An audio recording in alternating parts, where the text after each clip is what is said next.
Terry in Dover. Terry, thank you for getting in touch. Oh, good morning, Jake. Good morning. Yes, I'd just like to make 4 quick points. The protests should have proper organisers and deal with the police. And they pay for the police presence. That's number 1. Yeah. Number 2, numbers are limited by the police to say a maximum, I don't know, maybe 100 on a prescribed route. Number 3, don't disrupt public or traffic. And number 4, obviously don't breach any laws, including incitement to violence, hate speech, etc. So that's my take on it, anyway. Well, Terry, I think you should be Prime Minister, because I agree with... Well, we've got Rishi, who's doing a very good job. But if there is a vacancy, Terry, if there is a vacancy...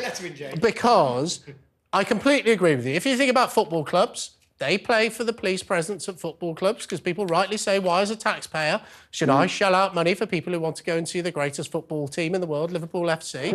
If you think about... don't come back on that. If you think about what you say about having to abide by the law and not speak hate speech, that's already the law. So these new laws on protest basically say they don't really go that much further, although people have said they go too far, is people should not breach repeatedly injunctions, and that could be an injunction saying don't go into...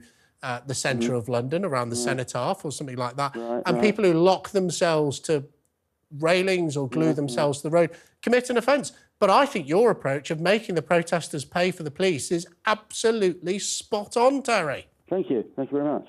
Thank you for calling into the show. That's why we love hearing from everyone at home. Because I'm an incredibly succinct Terry. I think Terry's our best ever call. Well, I think Terry agrees with me. That's the reason. He doesn't get shouted at. Yeah. No. Terry is absolutely But I think right. there's certainly a big issue about the route that they take, because the idea that you have the right to protest, yes. The idea that you have the right to protest down a street of your choice every week, I think, is a bit different. Well, we're going to come on to it, but I hate this idea of people protesting. I mean, schools are closing.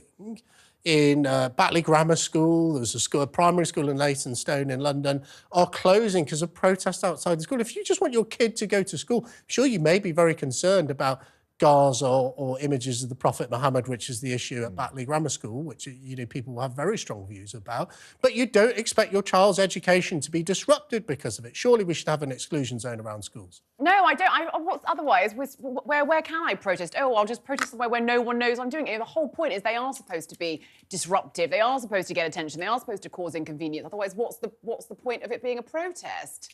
Well, I led a strike at my primary school over rights for packed lunches. There we go. You know, would you have jailed me at 9? No. I'm surprised you didn't have a strike of losing your first job. It was milk monitor because of Margaret Thatcher.